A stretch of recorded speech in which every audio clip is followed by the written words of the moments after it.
Uncharted 3 is, in my opinion, an unmitigated disaster. I hate this game. I hated it from pretty much start to finish. Back when the game first came out, I had made it up through the part where you escape from the burning building, and I had just quit. Because the game is... If the first game was like playing a decent video game that is sometimes interrupted by a decent movie, and the second game is like playing a good movie, the third game is just watching a shitty movie and not playing at all, because there's maybe 15 minutes of gameplay in this fucking game. The opening bit is just non-stop railroading you between long-ass, badly written, badly directed cutscenes that take forever, and, like, there are moments, countless moments in this game, where you'll literally watch a cutscene, take 15 steps forward, and watch another cutscene, in such a way that makes me wonder, why did you give control to me at all? Why did I even have to move this character? Just play the next fucking cutscene. Or, cut all this shit down significantly, because it doesn't need to be there. But I think I understand completely why it's like this. So, as I've heard, this game was being developed at the same time as The Last of Us. And historically, this is not something Naughty Dog Studio did. They're not like a developer who usually makes 2 games at once, but this time they decided to. And apparently a lot of things had to be cut from the game, a lot of ideas didn't go through, but it seems to me like they had to fill in for the things that they cut to make the game as long as people would want it to be. This game is just as long as Uncharted 2, might even be longer, but it certainly felt longer, but I don't think it took me as long to beat, because there's less gameplay segments, so fewer places that you can actually lose and have to start over. But the way that the game is like is that there's just all these sort of unstructured cutscenes of characters standing around talking, and it makes me think that, well, surely if the cutscene is taking place in the gameplay environment, which most of them are, and all it consists of is characters, moving around doing pretty basic animations, that must be a lot easier to create than building more game. Because the second game had just a crazy amount of locations, of different styles of gameplay, different things going on, the enormous set pieces that started coming and they don't stop coming. Uncharted 3 does not have all that. It does have a lot of locations, but each of them feels completely underutilized. There's not really a ton of interesting art design. In spite of the fact that the graphical fidelity is so high. And I mean, all of the Uncharted games were pretty much near benchmark, moments in gaming graphics. But as I said in the first video, this is something that doesn't age well. The fact that the graphical fidelity is high is always going to have diminishing returns when you come back to these games. And I remember The Last of Us looking even better than this game does, which came out just, not too long afterwards. But the graphics, they still look good, but it's just dated compared to what we would get now, where this, the quality of this game is what, like, a second-party developed game could be on the PS4. But again, what really matters is art design, and Uncharted 2 had that. It had moments that stuck in my mind because of how good they looked, or because of how, interesting the play style was. Like, the part where you're running from a tank and fighting off hordes of dudes in, well-crafted shootout environments, or just the long stretch at the end. Like, Uncharted 2, I kept thinking I was near the end of the game, and then there'd be, like, another long shootout, another big, huge vertical ascent through a puzzle room or something. I'd just be like, oh my god, it keeps going. Uncharted 3, again, is long because of cutscenes. It's long because every time you take 10 steps, you watch the characters talk about what's going on again, and they're so boring. And the new character designs are also really boring. Like, there's 3 new major characters in this game. One of them is literally just Jason Statham. I don't think he's voiced by Jason Statham, but that is his character. He looks and sounds and acts like him. That's fine, I guess. He's probably the more memorable. But then you've got Marlo, the bad guy, who just is like a British Hillary Clinton or something, and she's supposed to be the leader of this like huge shadow organization, but she's not threatening. She just comes off as kind of a petty cunt. She doesn't really end up doing that much in the course of the story. Like, her henchmen are the ones who are always, attacking you at every turn, but like, she doesn't have all these threatening moments the way Lazarevich did in 2. And towards the back end of the game, I'm sure this is probably, due to things that were cut, but like, she just doesn't really do anything for the last like third of the game until dying at the end. Then you've got Talbot, who's just this like soy boy looking wimpy dude who for some reason is really fucking strong. And also he's like the drug man. He carries around wacky drugs that make you fucking hallucinate shit, and man, that leads to some cheesy ass moments. But we're gonna have to go through this game pretty much in order to summarize all the reasons that I think this is not a great game. In fact, I think it's a bad game. I really fucking hate this game. So like the beginning, like Uncharted 2 opened up, Drake's hanging from a fucking cliffside in a bombed out train, and you're like, holy shit, this is fucking madness. Uncharted 3 opens up with Drake and Sully trying to make a trade of their ring for a big thing of money. Turns out they're really trying to flesh out Marlo and Talbot so that they can get onto the trail of them, because they have history with these people. So the opening bit basically amounts to just a bar fight. You get into this big, crazy bar fight with a bunch of dudes, and the fighting mechanics are pretty much lifted right out of the Batman Arkham games. It's just, mash the buttons, and it's supposed to be like the flow of how the character moves around that makes it good, I guess. I found the hand-to-hand combat totally boring. There's no strategy, there's no thought. It's very easy, because it always gives you button prompts of what to do. It's just like, press triangle, this guy's attacking you, press triangle, you're always warned of exactly what to do. So there's no sense of challenge, and the way this fight is orchestrated, it's like there's a bunch of stuff in the environment that if you happen to be close to it at the right moment when you're hitting an enemy, then maybe you'll like pick up a pan and hit him in the head with it or something like that. But the way that the enemies come at you, it doesn't naturally lend itself to grabbing those things. It's much easier to just mash square until everybody's dead without really moving much. So like, I maybe 2 or 3 times saw something get grabbed and used as a weapon, but overall, it was just nowhere near as memorable as the start of Uncharted 2. I mean, how could it be? But like, you have these like constant cutting to cutscenes in between fighting, and it takes you out of it, because like when I see a cutscene, I'm expecting like put down the controller and watch a movie for a while, but then it's just like you watch a little snippet and then you have control, and then you lose control and then you have control, you lose control, you have control. It's really fucking obnoxious. And this fight that you have against all these dudes is going to be repeated like 5 times over the course of the game. Now, the question on my mind as this was happening is, none of these motherfuckers have guns? Like, how easy would it be to just gun us down? And I guess the excuse is supposed to be that nobody's supposed to have guns. I mean, we're in the streets of London, I guess, so we don't want to alert the authorities. We end up in a back alley, and 2 gunshots are fired anyways. And the idea is we got to get out of there before the authorities sort of show up.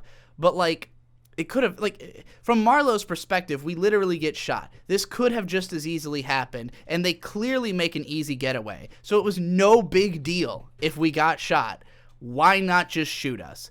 And this is going to be a running theme throughout this game of, for no particular reason, no easily justified reason, people just don't have guns, so that there can be these stupid long fist fight scenes that suck. But why? Why have them? Because it's a lot of action that happens in a really small environment. And this is a running theme throughout this game, is that whereas Uncharted 2 seemed to deliberately make every little thing you did take up as much space as possible. Like, when you're in the city in Nepal, in the middle of the game, it's like you feel like you really cover this entire fucking city because you're just constantly moving forward. You're always, on a new ledge, a new crazy thing. You go into a building and you have to restart an elevator, and then you're running from a chopper, and then you fucking are ziplining halfway across town.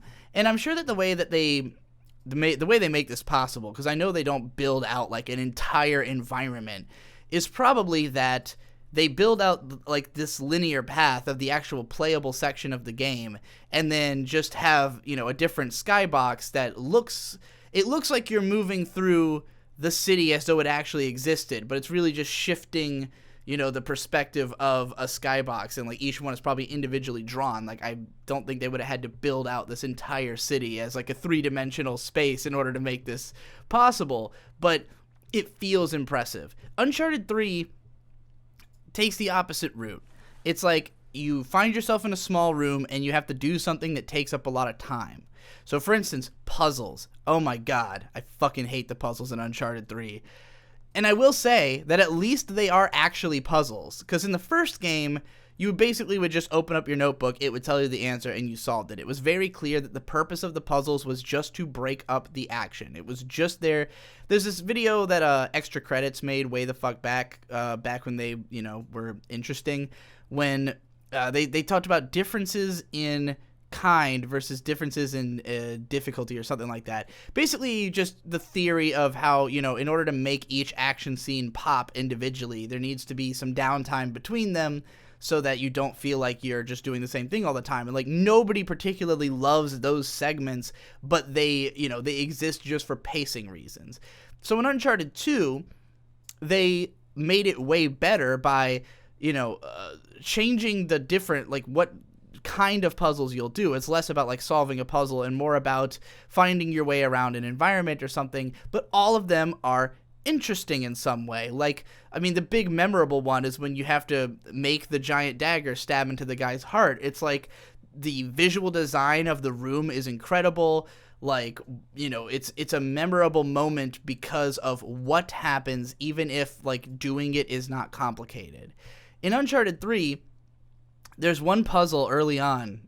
There's two that are like this, but early on in the game, there's two parts where you're just trapped in like a little dungeon room that's not interesting to look at all. And you have to solve a puzzle that is complex in the sense that when you look at it, you can't tell what the fuck you're looking at.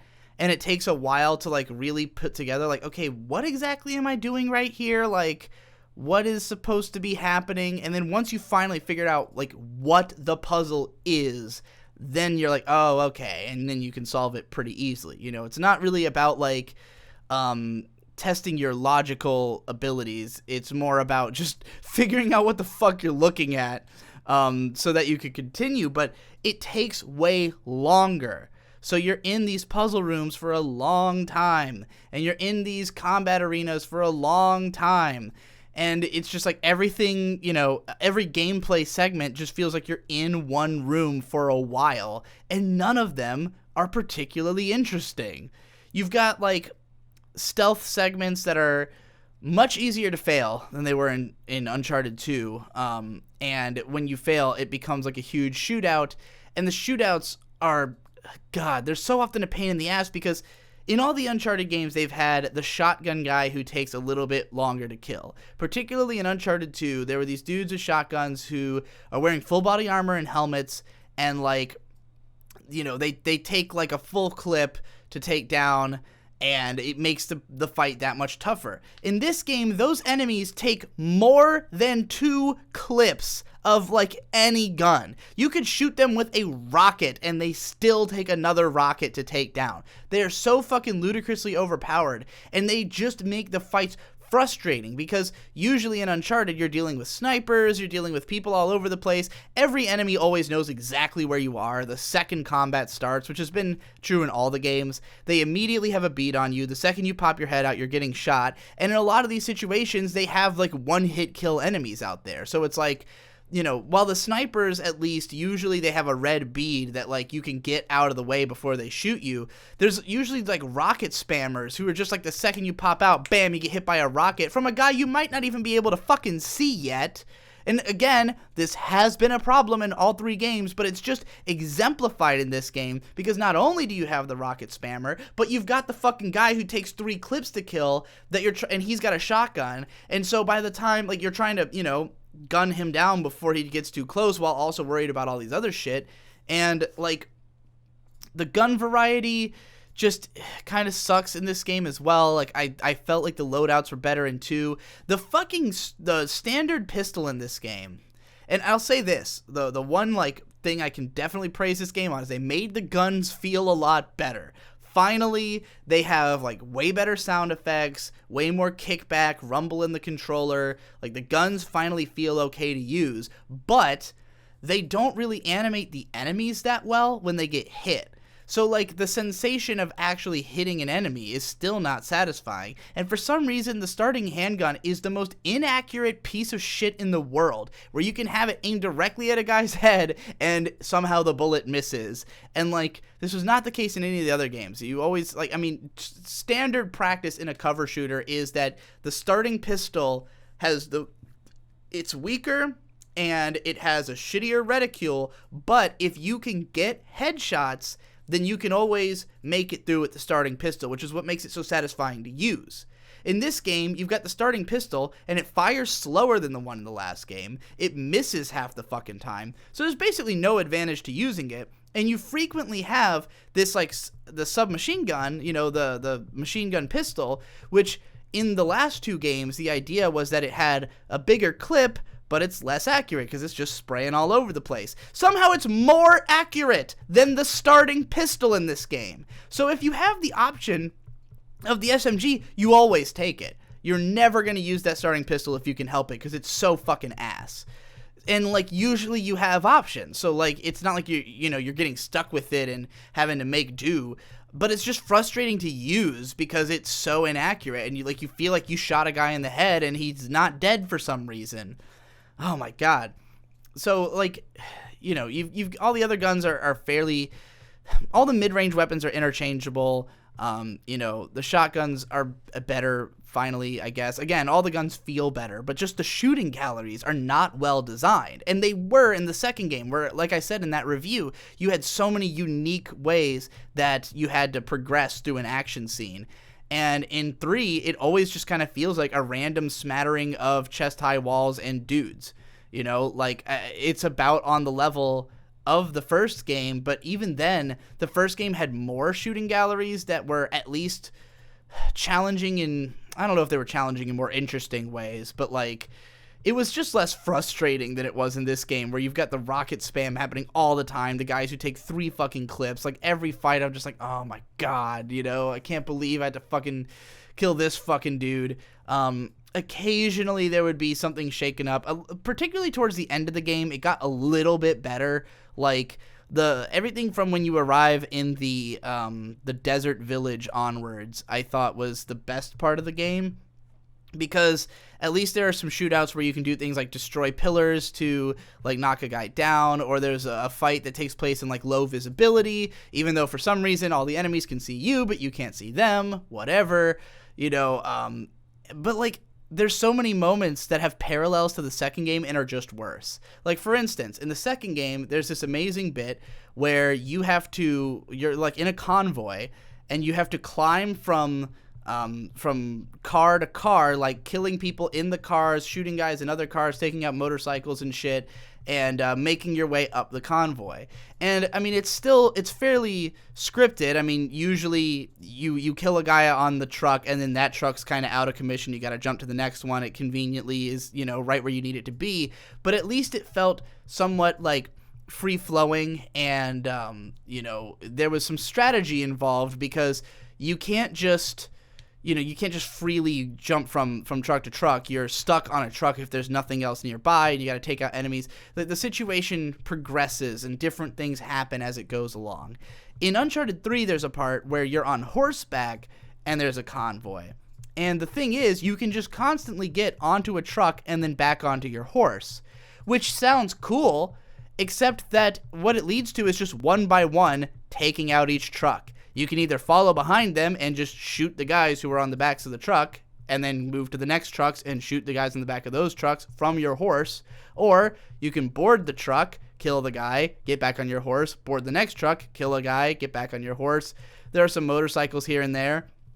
It just doesn't have that same shakeup, the same intensity, the same strategizing that happened in 2. And there's nothing that even compares to the train section at all. So, you know, you're expecting there to be like a step up, like what set piece is going to one-up the ones from the second game. And there are set pieces that are epic in theory, but the gameplay is just hold forward and, you know, press X occasionally. So the starting bit, after the bar fight, you have to play as Kid Drake. You're in a memory scene that teaches you about how him and Sully first met. This part is super fucking boring and not interesting at all. You're walking around as a kid in a fucking museum, don't give a shit. The game it has this way of just dropping you in media res into situations all the time, and you aren't really given a reason to care. So you're just kind of like, why am I stuck walking? What's going on? And then eventually you start to learn what's happening. But like, it takes place in Spain, and like, it's a gorgeously realized vision of a Spanish town. And I can see again how if you were playing this game right when it came out and the graphics are just blowing you away, you might be like, wow, look at these graphics. But I'm looking at it like, I'm walking through a bunch of linear corridors through this city, playing as some kid, and I have to walk. Like, when I think about, I could go play Yakuza, you know, and I could freely explore through the streets of an amazing rendition of Tokyo. And, like, that would be awesome. I would love to have, the graphics don't need to be as good as this, necessarily. I just want to be able to wander around town and explore and look at things. But instead, I just feel like I'm on a linear set path through a fake-ass town. You know, there's nothing inherently interesting about looking at a Spanish town. Why do I care that they lovingly recreated Spain inside of this game? It's just Spain, you know. I can go look at photos of the fucking place. I don't need a video game to one-to-one recreate it so I can walk through it as some kid who I know he is Drake, but I don't give a fuck about what's going on with him narratively at this point in time. Kid Drake, of course, has all the abilities of adult Drake. All the same upper arm strength and everything. But it boils down to there's a chase scene. And there's a bunch of chase scenes in this game. They're all exactly the same. It's always either chase or run away. And you just go on the set path. If you deviate from the path, you die. So just make sure you follow the set path as closely as possible. It happens over and over again. And like, these are meant to be the set pieces, because these are the parts where you do cover like a larger area. But again, there's nothing interesting about them. You're just going in a straight line. And it's particularly frustrating at this one where you chase Talbot through the streets of, I think, Syria or something, like around halfway through the game. And it would be really impressive because you cover a huge area and you're running through, again, all these gorgeously detailed, realistic depictions of places in this city, but none of it looks particularly interesting, and you blast through it all so fast that you don't have time to take it in. So it's like, wow, I sure am just hauling ass through all this whole gorgeous environment that I would actually, appreciate not having to walk through, but maybe do something in. Like, I love video game towns. I love to play like RPGs where I just wander around a town and talk to people. And I think about like playing Final Fantasy IX or something and arriving in like the huge city with the airships and just wandering around that town for hours, talking to random people, finding out what's the culture like here, learning shit about the place, really getting to live there. And, there might not be like crazy graphical fidelity, but the artwork is beautiful because it's handcrafted by somebody with an imagination behind it. And, it's gorgeously drawn, and the characters have connections to the city. In this game, I'm just blasting ass through on a linear path that there is no deviation from for like 5 straight minutes through a gorgeously rendered version of a town that really exists. you know, or at least a facsimile of the architecture and style of a town that is real. So, like, what's the point is basically what I'm saying. And it feels like the developers of this game were always asking themselves, like, they were always realizing what they could do and not thinking about whether they should. It's like, oh, yeah, in theory, we could have a part where you escape from a burning house, like a burning mansion. But the mansion in itself is not visually interesting. It's just a mansion in a jungle in Spain or France. You're there for a while because this is where you solve the stupid puzzle with Sully. And, like, there's this part where the bad guys start burning the building down and you have to escape from the burning building.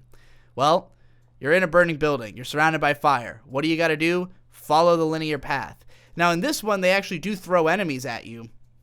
But like many of the scenes that are like chase scenes with enemies in this game, again, it's just a random spattering of enemies and chest-high walls. It's just like 5 guys you got to take out on your way through, and it becomes really frustrating in these moments because the controls don't really work well for these kinds of frantic scenarios, because in this game, they have finally reached the point where Drake is too over-animated. And, like, I complained about this even as far back as the first game, but in this one, they're really trying to make sure that he never has, like, any jerky movement. Everything is smooth and flowy, and it takes him a whole second to fucking turn around. He has to put his hands on things that he comes in contact with.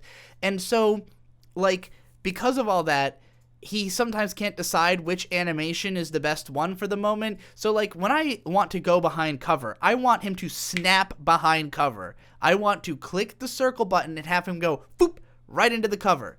But in this game, sometimes, for no reason, he'll just, like, saunter over. Like, he'll take his time to get behind the cover when I'm getting shot at because, you know, the animations have gotten mixed up. It's like, oh, wait, which situation is this, you know? Like, because there's just so many different reactions to so many different types of cover and situations. It becomes a nightmare. So, like, you're trying to quickly take out 5 guys and then jump across a ledge, but, like, the controls are getting confused because, you know, you had to spin around to kill a guy who was behind you, and then you turn back around and try to make the jump, but now you haven't built up momentum, so the jump falls flat, even though sometimes you don't have to. It's just like, where's the camera facing at the moment you press the circle button, you know, or the X button, because that might determine what kind of jump or how the game interprets where you are in the level. I don't even know. I don't know what is the programming issue. I just know that this game was glitchy as fuck, and that I felt like I was wrestling with my character a lot of the time. So, the whole fucking burning building thing I just found frustrating. And, again, there was nothing, like, tactically interesting about it, nothing interesting from a gameplay perspective. It was just either a very generic shootout or climbing on beams, which I've been doing for 2 whole games now. Okay, there's fire this time, but, like, what does that mean from a gameplay perspective? And 2, the gameplay was always shifting, not just the place that I'm holding forward through. And this is the same case when it comes to the whole shipwreck scene halfway through the game, where you have this whole part where you're in a God, I could go on. I literally feel like this is going to take me an hour to complain about everything because there's just so much. And I'm jumping around all over the place because stuff's just coming into my head, and I get mad about it. Like, in the shipwreck part, first of all, you're in the scene, and once again, you have to do a fist fight with a bunch of guys. And up until this point in the game, there is some level of justification for why people didn't have guns. This time, there's none. You're fighting a bunch of pirates in the middle of a fucking, like, crate room in a abandoned, like, ghost ship in the middle of a ship graveyard that they're using as a base for some fucking reason, and nobody has guns, just so that you can have a fist fight, which always ends the same way. At the end, there's always some big motherfucker, and you fight him, and it's the same fight every single time. You have to fight, like, I think 8+ of these big dudes throughout the game, who are, by the way, impervious to bullets. So you can shoot them in the fucking face before they come up to you to start the fight. Because there's like 2 encounters where you do have a gun on you when you have to fight one of these big guys. Because it's not at the end of just a big fist fight, it's at the end of a gunfight. And you can shoot them in the fucking face and it does nothing. But if you punch them enough times, they die. What in the fuck were they thinking? So you fight all these guys, and then you encounter probably what to me was the most egregious moment in the entire game. The biggest way that I saw that they had not spent the amount of time with this one that they had with the first two. And it was when, after you beat up all these guys, you have to escape from this room. So you climb up the walls, and then there's this sort of like section of like a metal bridge that's hanging from the ceiling. And you jump and you grab onto it, and you're walking along the bottom of it. And the idea is that it starts to break. So you have to swing from this thing over and grab a chain, and then use the chain to swing to the other side of the room. Now, after you jump off the thing and grab the chain, the bridge section you were on falls. It falls from the ceiling. Now, this happens all the time in Uncharted, where whatever you were just climbing on breaks right after you leave. You know, it's always just like a dramatic point of no return. It happens constantly. You can't go back. You got to go forward. So that's fine and all. But I swing from the chain, and I miss the ledge, and then I land on the ground. Now, historically, in Uncharted, any time you were at a situation where a point of no return thing had happened behind you, you would die if you fell.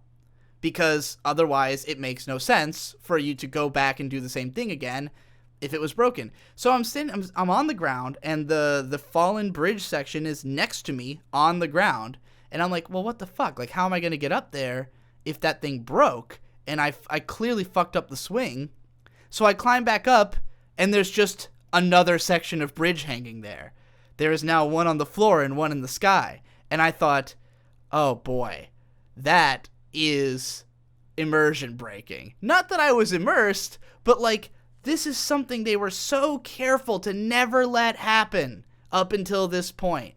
It was even arguably unreasonable some of the time in the other games where, you know, Drake would die from a fall that was like nowhere near the falls that he regularly takes, you know, in cutscenes or even just parts of the game where it wants you to fall.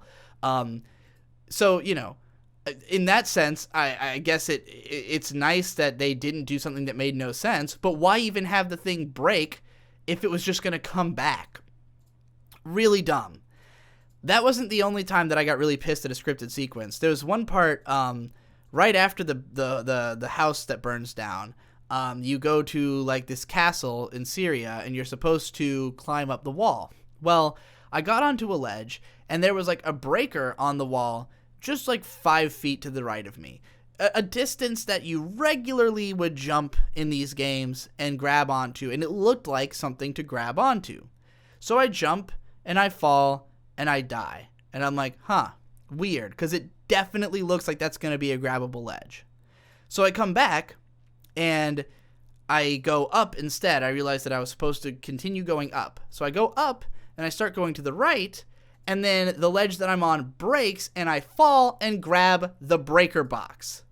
So the breaker box was the place to go.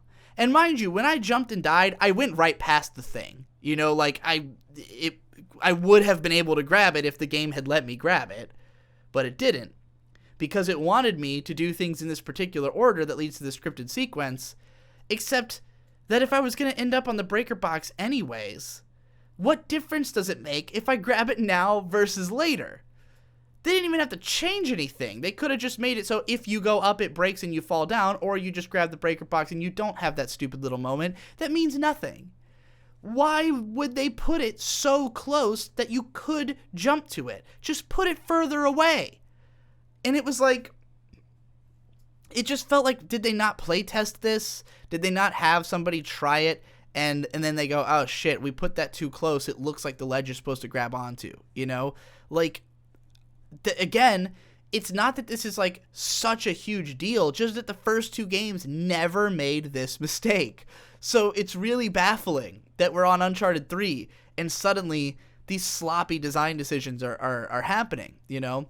So, and I'm sure again that this is all due to the fact that, yeah, it was a game being developed at the same time as another game that had all these issues of, I guess they bit off more than they could chew, but the product is, in my opinion, terrible. So Again, going back to earlier, because I'm totally jumping all over the place now. We had young Drake part, and then after that, you have the first long section of the game. Now, in Uncharted 2, the first long section is the museum break-in, where you and Flynn have to knock out all these guards and climb your way up this museum to try and get to the thing you need. And it's pretty cool because you frequently see the full scale of the museum. It's this big, interesting compound, really neat architecture. It doesn't look like a place that probably really exists. If it does, I'd love to go there because it's really cool. You take out all these guards and stuff, and you're there for a considerable amount of time. You feel like you really, get a sense of this place. And it's not like the best part of the game or anything, but it's a pretty memorable location. In Uncharted 3, your first long section is this break into the compound of where Marlowe's base is. And, it starts off, you're just in, a service tunnel, and then you enter some just nondescript building, and Drake and Cutter are like, oh, this is, this metalwork must be, 18th century, whatever. And it's like, well, it doesn't really look like anything. It just looks like I'm in a dark building. So you climb through that, and then you go through another tunnel, and it's, you're in there for 1 second. You go to another tunnel, and you're in another building, and they're like, oh, this looks like 16th century. And I guess the idea is that they had tunneled through all these buildings and connected them in this network or something, but it just feels like you're in a cave. There's nothing special about it. It doesn't look interesting. You have shootouts with guys just in a sewer. It's not like a cool sewer. Again, the visual direction here is just basically feels non-existent. And finally, you get to Marlowe's hideout, and that place it's full of all these artifacts. But this is Uncharted. There's random artifacts everywhere all the time, and none of them are ever anything special because again, they're supposed to look realistic. They're meant to look like real historical artifacts, which are generally, generic and boring. Most cultures have just kind of put the same shit on shit. I guess if you're a history nerd, maybe it could be exciting. Maybe even hearing them talk about the architecture would be exciting for a history nerd. But for me, as just a gamer who wants to look at cool things, this part of the game was totally boring. And again, constantly interrupted by cutscenes. And I didn't mind so much in the first two games, the constant, you hold open this door and I'll go through, because I figure those are all just hiding loading screens. There's a lot of these scenes where you do a pulley, and then one guy will hold the door open while you slip through, and it takes a little bit, and it's and they always end with the door, dramatically closing right behind you. I figure those are just covers for loading screens, and the game otherwise has no loading screens. So it's a good way to make something more interesting than watching a dial roll. But in this game, again, you will take 15 steps and go into another cutscene, or you'll leave a cutscene, walk through one of those doors, and then have another cutscene. And it's what are we loading in the cutscenes? Is that what's happening? Why are there so many cutscenes? Why? There's so fucking many cutscenes, and they are so fucking unnecessary. So much repeated information. So much characters just standing around. Not even well directed. The cinematography of the cutscenes in 2 was pretty good. And all of them felt like they were progressing the narrative in some kind of meaningful way. In this game, it's they came up with more stops along the trail just to have more cutscenes of characters. Let's say you're playing Uncharted 2, and they find out that oh, this sigil indicates a chapel we need to get to. So you spend 15 minutes crossing the city to get to this chapel, and they get there, and surprise, there's nothing there. And everybody's like, well, what the hell? What's going on? And then you solve some puzzle, and then it's a cutscene activates, and the character's like, oh, turns out this was just another hint. We have to go to somewhere else. In this game, it'll be you arrive in an area, you go into a room, and the character's like, what's going on? There's nothing here. And then Drake goes, oh, look at this thing. There must be something in this room that will indicate something else. So then you all scour the room, and then another cutscene activates. Oh, it was this piece of paper, which means we have to go to the next part of this building. Then you run to that part of the building, another cutscene activates. It's just it's incessant. It's a whole story arc being condensed into like every 15 minutes, and they're all unnecessary. So the Syria place, it's just a really generic castle, and then you got the stupid drug shit. So like Cutter gets drugged with something, and it's like implied that he's like having an acid trip and he's tweaking out. It doesn't really lead to anything. It's basically just to set up the drug so that it'll come back later. But there's a bunch of cutscenes about it. Then you get drugged like halfway through the game, and it just makes the whole world all wobbly and kooky. And again, it's another segment where you just hold forward as Drake walks through a bunch of linear corridors, but they're all wobbly and kooky, and you're hearing fucking Talbot's voice in your head for some reason, and it just is, it's like, what even is this? What is this drug? What is this magic retarded drug that makes the world all wobbly? I mean, speaking as somebody who's taken acid, it certainly doesn't look like this. And then this is all, of course, building up so that at the end of the game, when you're in the final level, Drake spends a while being drugged, and it presents that the enemies are turning into Inferno Cop and becoming twice as hard to kill. So at least there's some gameplay ramification, and it was kind of a way to keep alive the tradition of having something supernatural happen at the end of the game, except it turns out it's not real. You were just hallucinating it all. The hallucination makes no sense, just a bunch of random shit. You hallucinate you're back in your hometown, and like you just see all this stuff that just has there's no logical reason a drug would make you see all this shit. Like, it's just like a false understanding of how drugs work. Not that I think most people understand that, so I'm sure they get away with it on those grounds. But, oh boy. I'm trying to think of what happens immediately, because you're in that castle for a long stretch. Like, it's a huge part of the game. It's just this castle and a cave underneath it.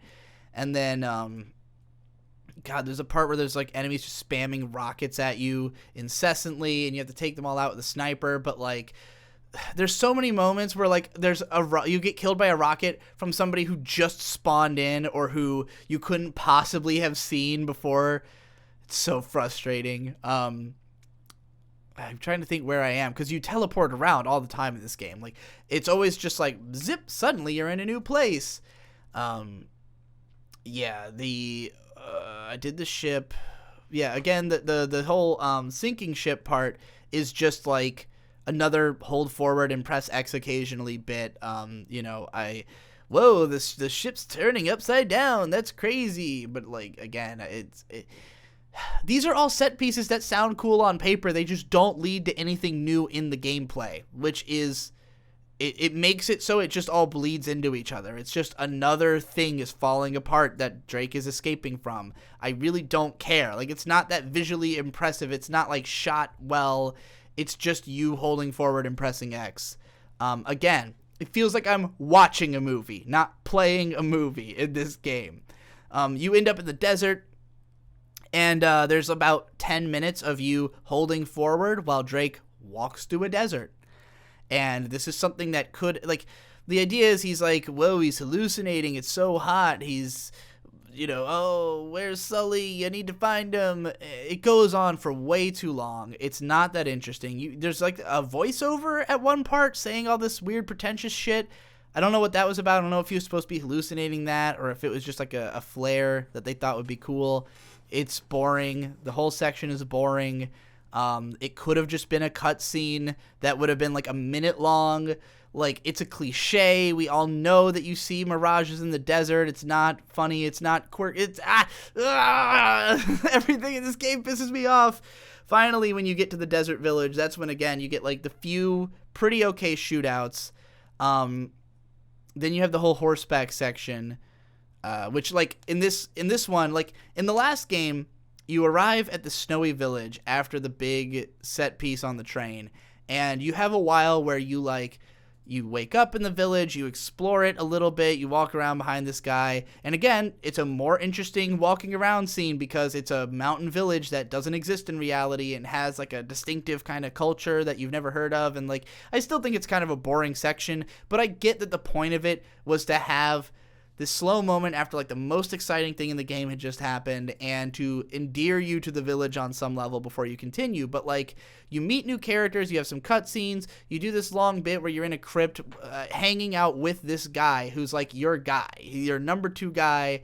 He doesn't speak English, but he's a bro, and he helps you through this whole fucking long level. And then you and him combat this tank, and you're running through the village. It's getting destroyed. All of his fucking friends are dying. He's trying to find his daughter, and you're blowing up this tank, like, hoping you're gonna get to it, and the tank's going crazy, going through walls and shit. It's a good section, and it feels well-paced. In this game, a bunch of Arab dudes show up out of nowhere and rescue you in this town situation. There's one cutscene of you with the guy who introduces himself, explains what's really going on, and then the two of you are on horseback following a convoy. After the convoy scene is over, guy disappears, comes back briefly at the end of the game. Don't give a single fuck. This guy mattered not at all. He's totally a plot convenience. Again, maybe they wanted to do more with him, but it comes off as really forced and cheesy. And then you go to the final place, and it's just a retread of what happened in the second game. But in the second game, you go to this huge underground city, and it's all beautiful and shining, and it's a paradise lost, you know? But it's full of these crazy blue guys who still live there, and they're all fucking terrifying, and they jump around and claw at you, and they use crossbows, and you have all these interesting action sections where, you know, you have to fight them and the regular bad guys at the same time, and, you know, make tactical decisions about who to kill when. And you make a journey through most of this place. Like, it's like just as long of a section as the other sections do a town. In the third game, you enter this big underground city. Drake drinks some water and starts tripping balls. You fight a bunch of flaming headed dudes, which doesn't take very long. Again, no strategy. You just kind of blow them all away with whatever the strongest weapon you have is. These fights are kind of annoying, and but at least they're a little different. There is a part where you're like really tripping and fighting dudes, but it doesn't affect the gameplay at all. It just makes the environment look wobbly and crazy. And then, like, once you stop tripping, you do a few more regular shootouts. You shoot some guys who are trying to cross a bridge, and there's snipers. It's just like any other shootout in the game. Nothing unique. Like the part where you have to fight like the 6 snipers in the second game, and like the towers that they're on blow up after you kill them, and then guys start crossing the bridge, and you gotta, like, they're on like a little wobbly plank, and you're like trying to strategize am I taking out the snipers or the big dudes with shotguns who are coming across the bridge who are scarier? And in this one, it's just like a regular bridge shootout like you've done 1,000 times. You make it to the end.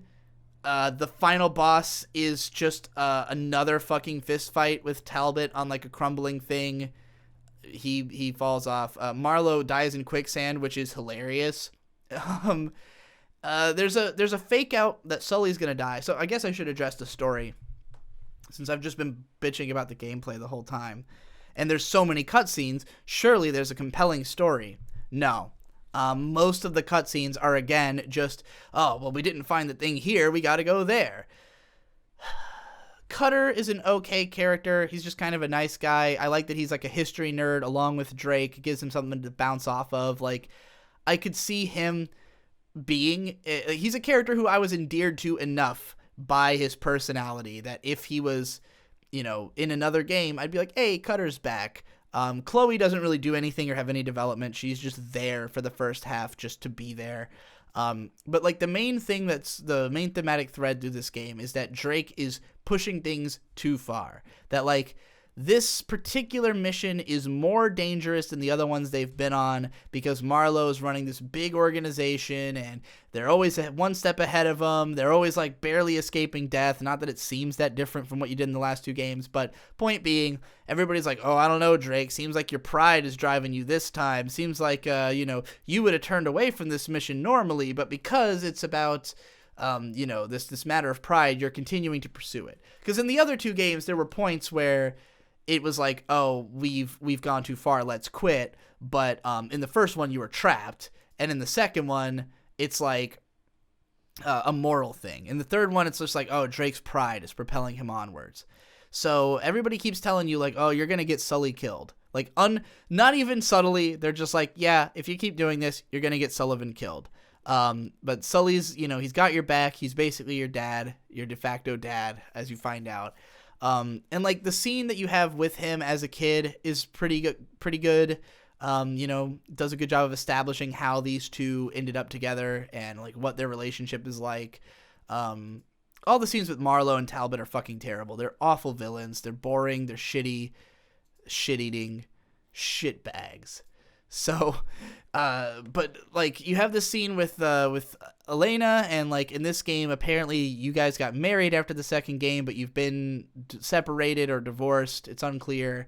And you know, it's just over, I guess, the same reason you were broken up in 2, just that Drake doesn't want to stop adventuring and being an asshole. And Elena is just still doing the reporter life.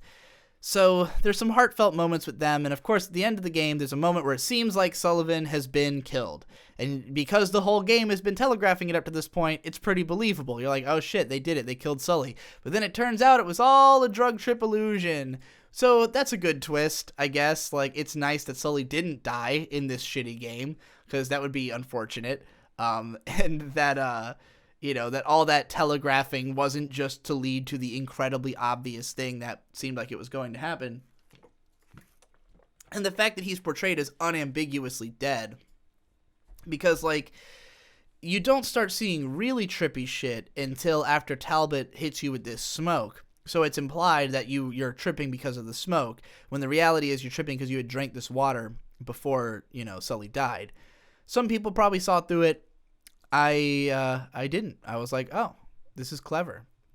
I guess technically you saw trippy shit before that because you saw people turning into fucking Inferno cops, but you're just kind of assuming that that's what the secret here does, you know? So it's a good way to use the twists from the ends of the previous games to inform the twist in this game.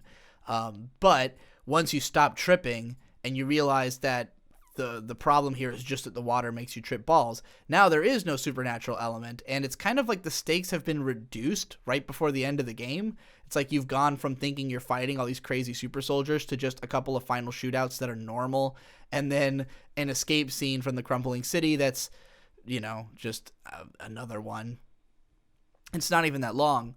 So, yeah, story-wise, you know, I think it's an interesting take to put Drake in a position where his pride is putting his friends in danger and, like, everybody sees it but him. But then, like, you know, when he's at the midpoint, when after Sully's been captured, he, like, really recognizes what a fool he's been, reconciles with Elena, and the two of them are probably going to settle down and go be normal now. That's all fine and good. That is, like, 30 minutes worth of the cutscenes in this game that has, like, I would have to estimate 7 fucking hours of cutscenes. I mean, playing this game was like marathoning all the Transformers movies in a row. It's like, it's insanely long and bad, and it's mostly just watching a movie. So I was really just bored out of my mind for so much of it, that, like, whatever little character beats it had that were okay, whatever couple of shootouts weren't annoying, or, you know, set pieces that were, I didn't care for any of the set pieces. Like, there was nothing in this game that would make it worth returning to, because the second game did everything so much better. Like, the convoy scene is not as good. There's nothing that's like the train scene. None of the shootouts are as fun.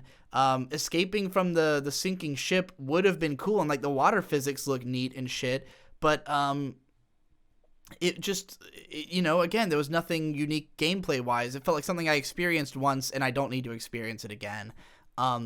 There were some shootouts leading up to that when you're in the ship graveyard, where you had to, like, use water and climb up on boats. That would have been a really cool shootout if not for the fact that everything was fucking glitching out for me in that shootout. Like, Drake, I don't know, something about the environment there was just giving him a lot of trouble, or, like, parts of the water would glitch out. And this could also be because I was playing this I played all these in the Nathan Drake collection. I don't know if it's a shitty port. The audio cutting out issue was happening in all 3 games. So that was a pain, but yeah. Overall, really hated this game. I would give it, like, a strong 2 to a light 3. I would not play it again. I basically played it just so that I could see the story leading into Uncharted 4, because I've heard a lot of good things about Uncharted 4. I've seen stuff that looks good. It looks like they fixed all of my issues with 3, so I'm excited to give it a shot. But yeah, I would never play 3 again. I hate it, and I hope that it becomes remembered as a bad game, because I think at the time it came out, people were just kind of let down. People were like, oh, well, it's not as good as 2, but oh, it's still graphically insane, and oh, the part where you escaped from the boat was neat, but like people weren't thinking about what 2 actually was and what 3 actually is, I think. And I hope that there's also people who hate the Uncharted games just group them all together as all just being, it's just a playable movie. No, there's a huge difference. This game sucks.